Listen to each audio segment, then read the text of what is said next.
আসসালামু আলাইকুম প্রিয় দর্শক, অন্য মঞ্চের আজকের আলোচনায় আপনাদের সকলকে আমন্ত্রণ জানাচ্ছি। যে শেখ হাসিনাকে ডিসেম্বরের মধ্যে, আবার বলছি ডিসেম্বরের মধ্যে দেশে ফেরানোর ব্যবস্থা ভারত করতে পারে। ডিসেম্বরের মধ্যে ফেরত করার ব্যবস্থা ভারত করতে পারে। আমি কিন্তু দুবার বলে দিলাম, এটা এখনো সবকিছু নিশ্চিত নয়। বিষয়টা নিয়ে আমাকে আরো খোঁজ খবর করতে হবে। খোঁজ খবর নিয়ে আমি এই ভিডিওটি কালকে করব। আজকে যে ভিডিওটি করব সেটা হচ্ছে শেখ হাসিনাকে কেন ফেরত পাঠানো হবে না। চারদিকে এত জলঘোলা হচ্ছে, হাদির হত্যাকারীদের ফেরত দেওয়া হবে, অথচ বারবার ইউনূস আমল থেকে তারেক রহমান পর্যন্ত সবাই শেখ হাসিনাকে হাতে চায়। মানে ফাঁসি দেওয়ার জন্য এত লাফালাফি। যত যাদের রাগ আছে না, সেই রাগটা মেটানোর জন্য। কিন্তু ব্যাপারটা সেখানে নয়, ব্যাপারটা অন্যত্র। সেটা হচ্ছে আমাদের এই সনাতনী ধর্মে না, এ তো 5000 বছরের পুরনো ধর্ম। তার মধ্যে অনেক রাজারা এসছে, অনেক পুরনো কথা বললে তো আর লাভ নেই।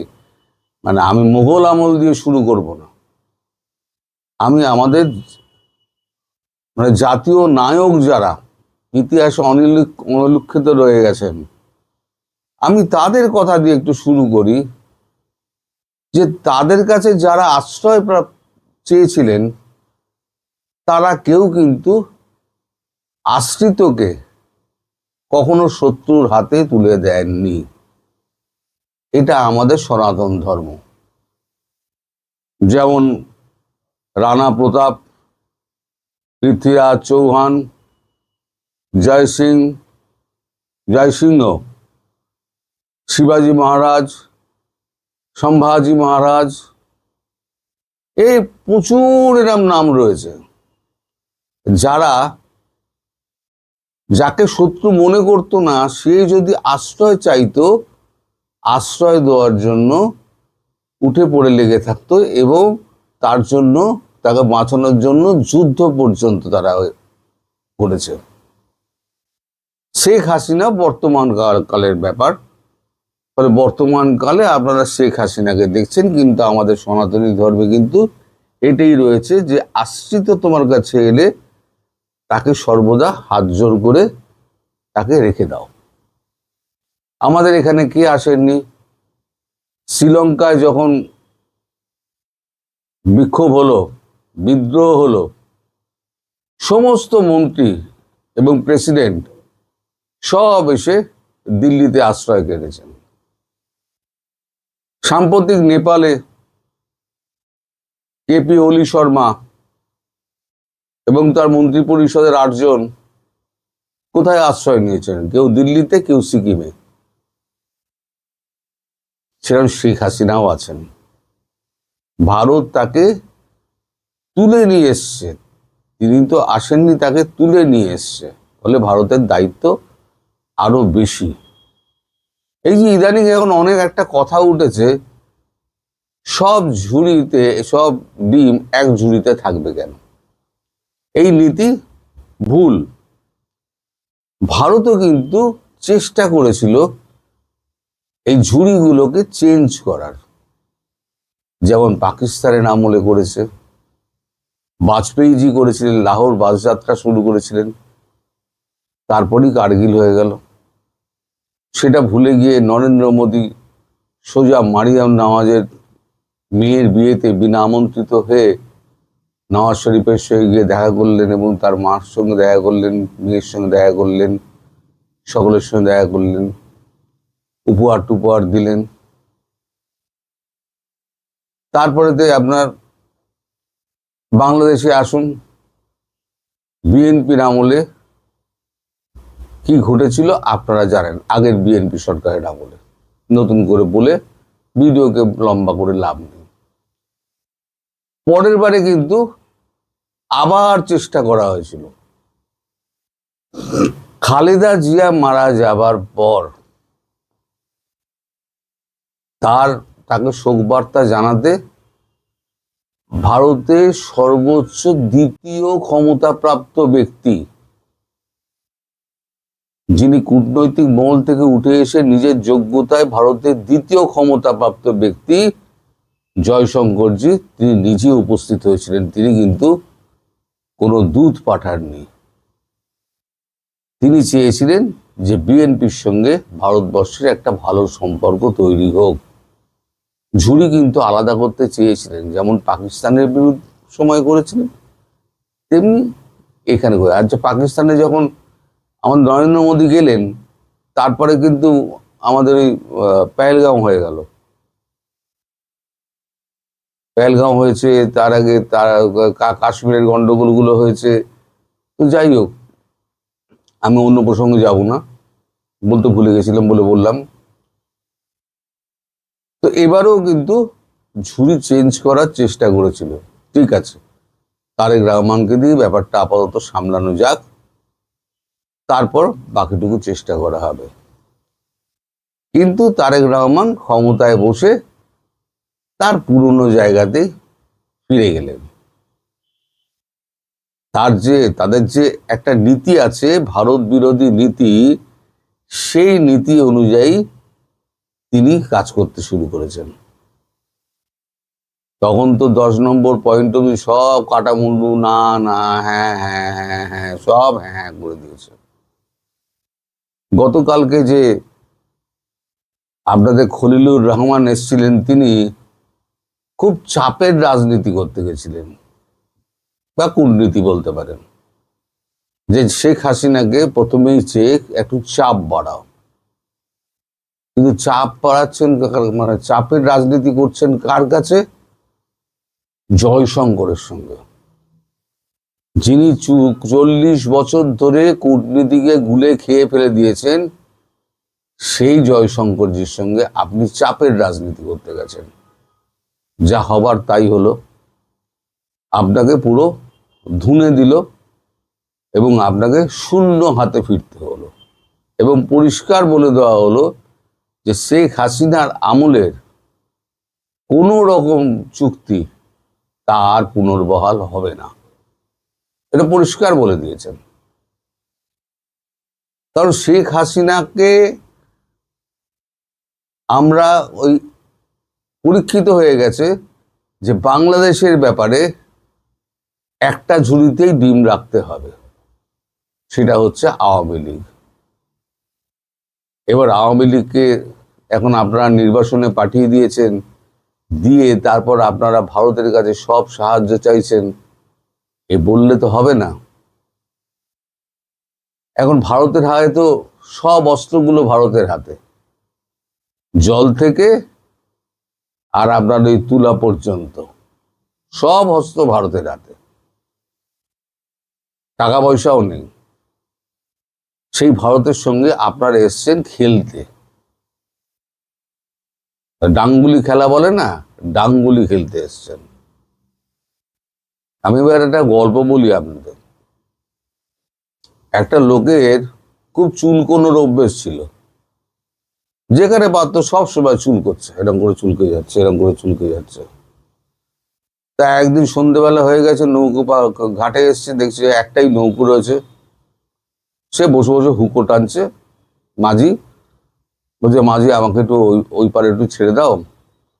মাঝিও তেমনি বদমাইশ। মাঝি বলে, ঠিক আছে, পয়সা লাগবে না, আর তোমার তো অভ্যেস হচ্ছে গা চুলকানো, তুমি চুলকিও না। তুমি যদি না চুলকে থাকো এই পুরো পারাপার হওয়া অবধি, তাহলে আমি তোমার থেকে পয়সা নেবো না, আর যদি চুলকাও তাহলে পরে আমি তোমার থেকে 10 গুণ পয়সা নেবো। বলেছি ঠিক আছে, 10 মিনিট তো লাগবে, না চুলকিয়ে থেকে যাব।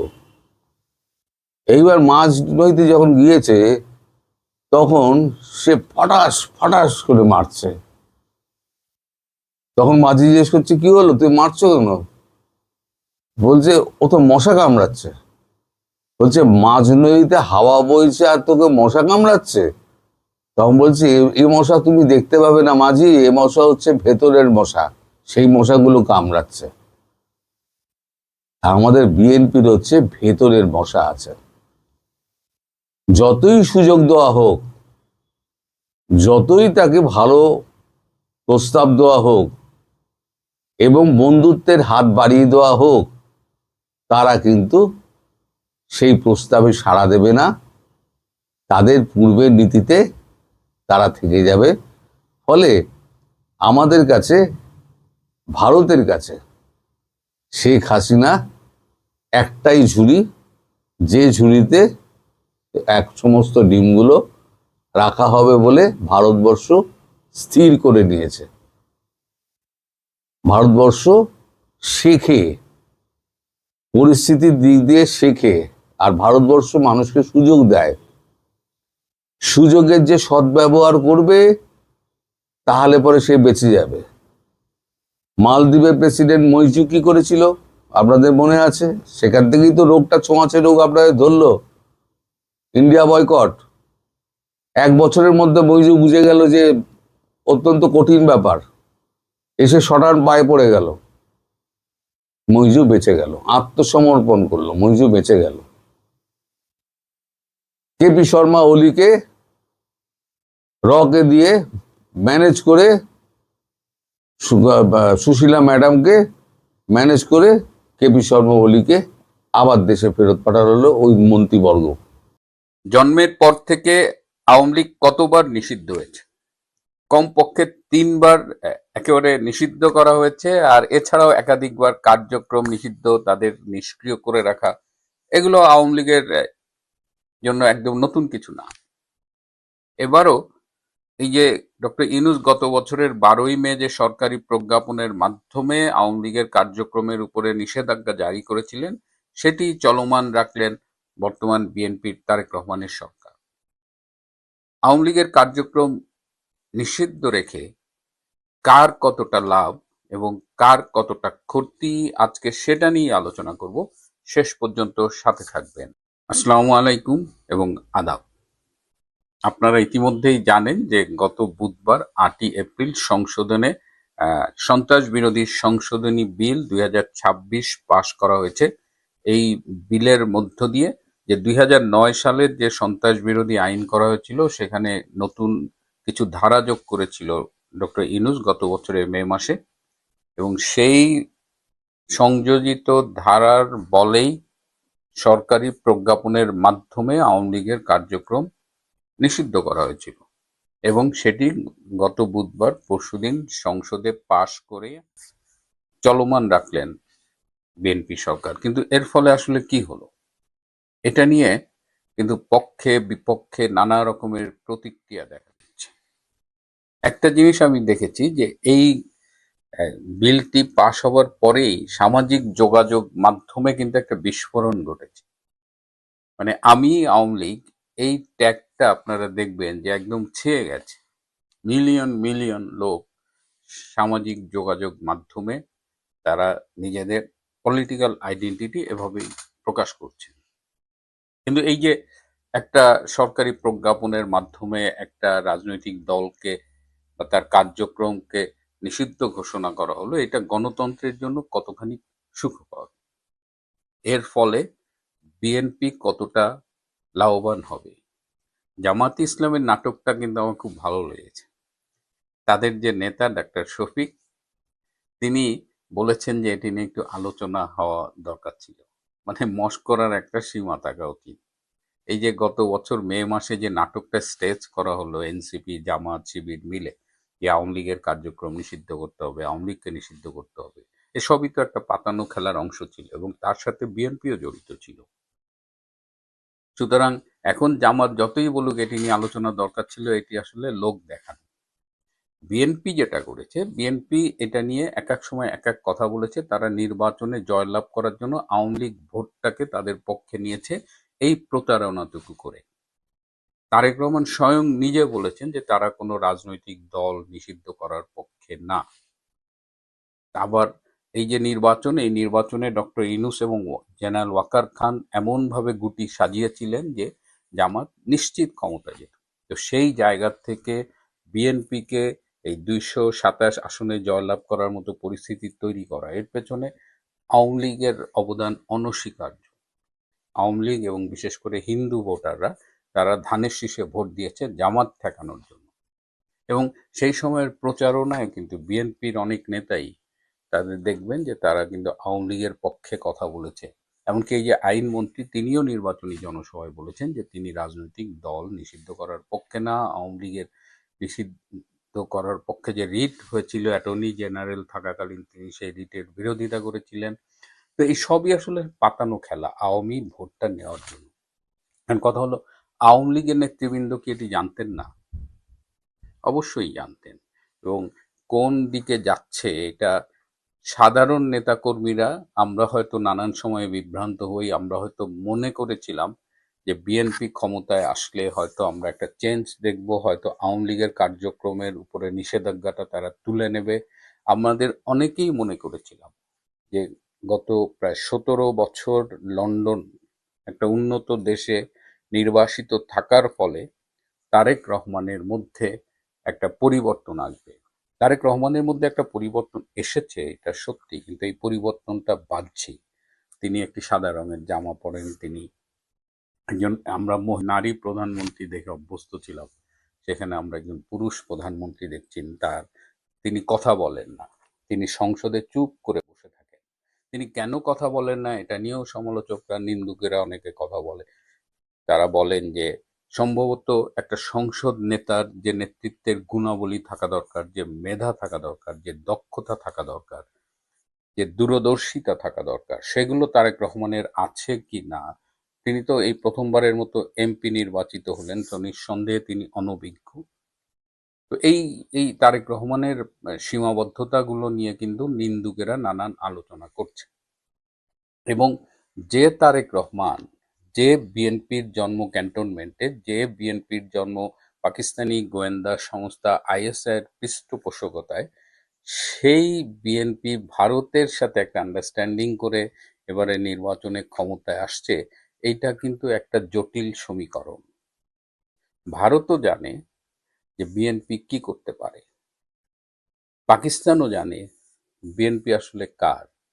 সুতরাং এই যে রাজনীতির একটা খেলা, এই খেলায় আমরা হুট করে কোনো কমেন্ট করতে পারি না।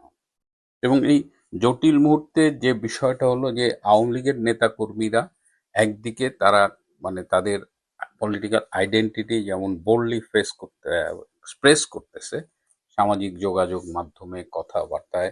আওয়ামী লীগ এই নিষেধাজ্ঞার ফলে মনে হয় যে আরো বেশি এক সক্রিয় হয়ে উঠলো, আরো বেশি জোরালো একটা ভূমিকা নিল। আমার কাছে মনে হচ্ছে যে সাংগঠনিকভাবে আওয়ামী লীগের অনেক উপকার করা হলো। এখন আওয়ামী লীগ কিভাবে ফিরে আসবে সেটা নিয়ে আমি আজকে পরের একটা পর্বে কথা বলবো, সাক্ষাৎকার নেবো একজনের, সেখানে আমি আওয়ামী লীগের প্রত্যাবর্তন এগুলো নিয়ে কথা বলবো। কিন্তু আজকে আমি এই আলোচনাটা সীমাবদ্ধ রাখি যে এই যে বিএনপি যে রাজনীতিতে একটা খারাপ নজির স্থাপন করলো, এবং এই যে একটা সন্ত্রাস দমন অধ্যাদেশ এর মধ্য দিয়ে রাজনৈতিক সংগঠন নিষিদ্ধ করার যে একটা নজির স্থাপিত হলো, এটা যে ভবিষ্যতে আর কারো উপরে আরোপিত হবে না সেটা কিন্তু আমরা জোর করে বলতে পারি না। যে দলটির সমর্থকের সংখ্যা 50%-এর বেশি বা 5 কোটি ভোটার অন্তত আওয়ামী লীগের সমর্থন করে, সেই সেই সংগঠনটিকে আপনি কাজ করতে দেবেন না এবং তার কোনো সাইড ইফেক্টস হবে না, তার কোনো খারাপ ইফেক্টস হবে না, সেটা গণতন্ত্রকে ক্ষতিগ্রস্ত করবে না, এটা না ভাবার কোনো কারণ নেই। বিএনপি যদি মনে করে যে তারা আজীবনের জন্য ক্ষমতা পেয়েছে, তাদের আর কখনো ক্ষমতা থেকে যেতে হবে না, আওয়ামী লীগকে নিষিদ্ধ করলেই আওয়ামী লীগ বাইরে থাকবে। আগামীতে স্থানীয় সরকার পরিষদের নির্বাচন আছে, সেই নির্বাচনে তারা আনচ্যালেঞ্জড নির্বাচিত হয়ে আসবে। এবং তারা তখনও আবার দেখবেন যে দুর্জনের ছলের অভাব হয় না, তারা তখন আওয়ামী লীগের ভোট পাওয়ার জন্য আবারও চেষ্টা করবে। তো এই সব বিএনপির ক্যালকুলেশন, কিন্তু এই ক্যালকুলেশনগুলো অতীত অভিজ্ঞতায় দেখা গেছে যে সবই কোনোটাই আসলে তেমন শক্তিশালী জোরালো যুক্তি না। আর আমার একটা দুঃখ হয় যে বিএনপি যতবার ক্ষমতায় এসেছে, ক্ষমতার থেকে তার প্রস্থানটা কিন্তু কখনোই স্মুথ হয়নি। 1981 সালের মে মাস মন্ত্রিপরিষদের একটা মিটিং হচ্ছিল, সেই মিটিংয়ে সেই সময়ের প্রধানমন্ত্রী শাহ আজিজুর রহমান বলছেন যে আমাদের একটা নিয়ম করা উচিত যে একজন পরপর দুইবারের বেশি প্রেসিডেন্ট হতে পারবে না। তখন সেই মন্ত্রী পরিষদে যেসব ইয়াং মন্ত্রীরা ছিলেন, আবুল হাসনাত এবং অন্যান্যরা, তারা তীব্র প্রতিবাদ করে বলেছিলেন যে আমাদের নেতা, আমাদের প্রেসিডেন্ট জিয়াউর রহমানের বয়স খুব কম, তিনি আরো 30-40 বছর নিঃসন্দেহে রাজনীতি করবেন, সুতরাং কেন আমরা এরকম একটা 2 টার্মের বেশি কেউ প্রেসিডেন্ট হতে পারবে না এরকম একটা নিয়ম কেন আমরা চালু করব। দেখেন, তার 2 সপ্তাহের মধ্যেই জিয়াউর রহমান নিহত হলেন। এবং জিয়াউর রহমান যে মুহূর্তে নিহত হয়েছিলেন, আপনাদের যদি মনে থাকে, সে সময় কিন্তু তার জনপ্রিয়তা, তার যে 3-4 বছরের শাসন, সেই সময় তার জনপ্রিয়তা ভালোই ছিল। হ্যাঁ, তিনি ততদিনে ধরেন কয়েক হাজার সৈনিককে হত্যা করেছে, বিমান বাহিনীর, আর্মির সৈন্যদের হত্যা করেছে, তার হাতগুলো রক্তে লাল, স্টিম রোলার চালিয়েছে, আওয়ামী লীগারদের উপরে জেলখানা ভর্তি করেছে, বিরোধী দলীয় রাজনৈতিক নেতাদের দিয়ে কর্নেল তাহেরকে ফাঁসিতে ঝুলিয়েছে। তিনি একজন পঙ্গু মুক্তিযোদ্ধা ছিলেন এবং পঙ্গু হলে সাধারণত তাকে ফাঁসিতে ঝুলানো যায় না। তো কোনো কিছু তোয়াক্কা না করে নিজের ক্ষমতা যখন সংহত করেছেন, ঠিক 2 সপ্তাহের মধ্যে তিনি খুন হলেন। 91 সালের পরে যখন 96 সালে ক্ষমতা হস্তান্তর হবে, তখনও একটা আর্মি কুর একটা সম্ভাবনা তৈরি হয়েছিল। আবার 2006 সালের কথা তো আপনারা জানেন যে তারেক রহমান হাওয়া ভবন করে এমন এমন অপরাধের সাথে তিনি জড়িয়েছেন, জঙ্গিবাদকে উস্কে দিয়েছেন, বাংলাদেশের জঙ্গিবাদের অন্যতম গডফাদার হয়েছেন। তো এবং তিনি ক্ষমতা না ছাড়ার জন্য কেয়ারটেকার পুরা সিস্টেমটাকে এমনভাবে ম্যানিপুলেট করার চেষ্টা করেছিলেন যে আলটিমেটলি 111 এলো।